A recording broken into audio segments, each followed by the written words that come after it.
ओम नमः शिवाय मित्रों। सबसे पहले मेरी तरफ से आपको और आपके परिवार को रक्षाबंधन की हार्दिक शुभकामनाएं। आज के इस वीडियो में भाई बहन के रिश्ते की एक पावन कथा सुनाएंगे और आपको हम कुछ ऐसी बातें बताएंगे जो कि राखी बंधवाते समय और बांधते समय विशेष तौर से ध्यान रखनी चाहिए, और साथ में आपको राखी बांधने का शुभ मुहूर्त भी पता चल जाएगा। एक बार फिर से स्वागत है आपका ईश्वर ज्ञान यूट्यूब चैनल में। आपका ज्यादा समय नष्ट न करते हुए कथा को प्रारंभ करते हैं। एक समय की बात है जब देवर्षि नारद जी आकाश में भ्रमण करने के लिए निकले थे, तो उनकी नजर पृथ्वी पर पड़ी और उन्होंने देखा कि एक बहन अपने भाई के कलाई पर धागा बांध रही है। तो उनकी कुछ समझ में नहीं आया, तो वह भागते हुए भगवान भोलेनाथ के पास पहुंचे। भगवान भोलेनाथ कैलाश पर्वत पर विराजमान थे अपनी पत्नी के साथ। तब देवर्षि नारद जी भगवान भोलेनाथ और पार्वती जी को प्रणाम करते हैं। तब भगवान भोलेनाथ पूछते हैं, देवर्षि नारद जी, आपके चेहरे पर यह व्याकुलता क्यों नजर आ रही है? तब देवर्षि नारद जी बोलते हैं कि हे प्रभु, अभी अभी मैंने देखा कि एक बहन अपने भाई के कलाई पर धागा बांध रही थी और वह अपने भाई को मिष्ठान भी खिला रही थी। फिर उस भाई ने अपनी बहन को उपहार स्वरूप भी कुछ चीज दी है। प्रभु कृपया मुझे बताइए कि बहन ने अपने भाई के कलाई पर राखी क्यों बांधती है? तब भगवान भोलेनाथ बोलते हैं कि है देवर्षि नारद जी, मैं आपको एक कथा सुनाता हूं। यह कथा पूरी अंत तक सुना। जो भी इस कथा को पूरा सुनेगा, उसके और उसके भाई अथवा बहन के बीच में जो प्यार है वह और भी मजबूत हो जाएगा। बहुत समय पहले की बात है, भारत में पूर्व की तरफ एक बहुत बड़ा राज्य हुआ करता था। वहां पर एक चंद्रसेन नाम का एक राजा था, जिसके 4 पुत्र थे और 2 पुत्री थीं। उनके राज्य में बहुत ही खुशहाली और सुख समृद्धि थी। उनके राज्य की प्रजा अपने राजा से बहुत प्रसन्न थी। राजा चंद्रसेन अपनी प्रजा को कभी भी कोई दुख व कष्ट नहीं देता था। हमेशा वह अपनी राज्य के निवासियों की खुशी के बारे में सोचता था।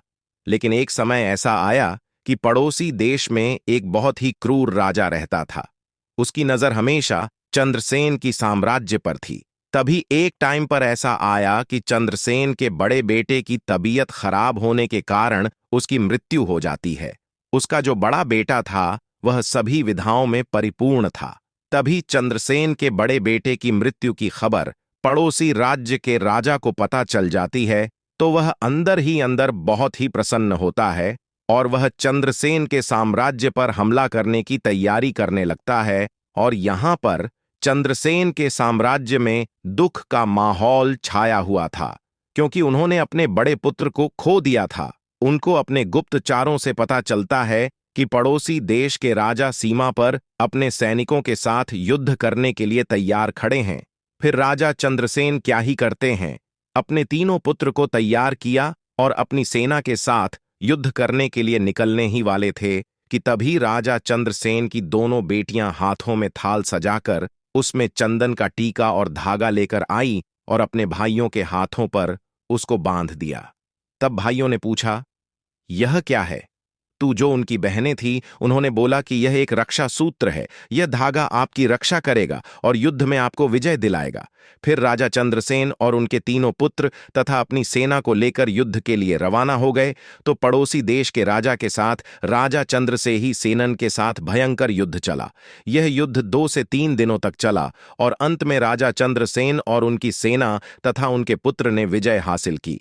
वे सभी अपने राज्य वापस आ जाते हैं और जो राजा चंद्रसेन के 3 पुत्र थे वह अपनी बहन के पास जाते हैं और बताते हैं कि जो तुमने कलाई पर धागा बंधा था, उसकी वजह से हमने जीत हासिल की है। तुम्हारा बहुत बहुत धन्यवाद, और हम तुम्हारे जीवन की में कोई भी संकट नहीं है इसकी कामना करते हैं और जीवन में रक्षा करने के वचन देते हैं। तब भगवान भोलेनाथ बोलते हैं कि है देवासी नारद जी, इस कथा के माध्यम से मैं आपको बताना चाहता हूं कि भाई बहन के बीच में जो प्यार होता है वह अटूट होता है और हमेशा अपनी बहन अपने भाई के कितने सोचती है। उसे बहन ने जो अपने भाई के हाथों पर धागा बांधा था, उसे ही आज के दौर में रक्षाबंधन के नाम से जानते हैं। यह रक्षाबंधन सावन में ही मनाया जाता है और आज के दिन सभी बहनें अपने भाई के हाथों पर राखी बांधती हैं। और मैं आपको बताता हूं कि राखी बांधते समय किन बातों का ध्यान रखना चाहिए। ज्योतिषाचार्य के मुताबिक भाई को राखी बांधते समय बहन को दिशा का ध्यान रखना बेहद जरूरी है। ऐसा करने से भाई और बहन दोनों को ही शुभ फलों की प्राप्ति होती है। इसलिए ध्यान रखें कि राखी बांधते समय भाई का मुख पूर्व दिशा की ओर हो और बहन का मुख पश्चिम दिशा की ओर। ये दोनों की दिशा भाई बहन के लिए सबसे उत्तम मानी जाती है। इन बातों का ध्यान रखने से भाई और बहन का प्यार हमेशा बना रहता है। तब देवर्षि नारद जी बोलते हैं, हे प्रभु, यह आपने बहुत ही अच्छी कथा सुनाई है। इस कथा को मैं पूरे संसार में फैला दूंगा और जो भी भक्ति इस कथा को सुनेगा वह हमेशा सुख समृद्धि से घिरा हुआ रहेगा और वह कभी गरीब नहीं होगा। भगवान भोलेनाथ की कृपा हमेशा उसे पर बनी रहेगी। देवर्षि नारद जी भगवान भोलेनाथ को प्रणाम करके वहां से चले जाते हैं। मित्रों, अब मैं बता देता हूं कि रक्षाबंधन में राखी बांधने का जो मुख्य समय मुहूर्त वैदिक पंचांग के अनुसार राखी बांधने का शुभ समय 19 अगस्त सोमवार को दोपहर 1:24 बजे से शाम 6:25 बजे तक है। इसके अलावा राखी बांधने का शुभ समय प्रदोष काल में शाम 6:06 बजे से रात 9:08 बजे तक है।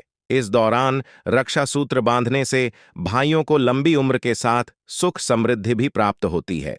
मित्रों, यह वीडियो अच्छा लगा हो तो इस वीडियो को लाइक कर दीजिए और अपने मित्रों के साथ शेयर कर दीजिए और अपने भाई अथवा बहन को जरूर भेजें, जिससे कि उनको पता चल जाएगा राखी बांधने का सही समय हुआ।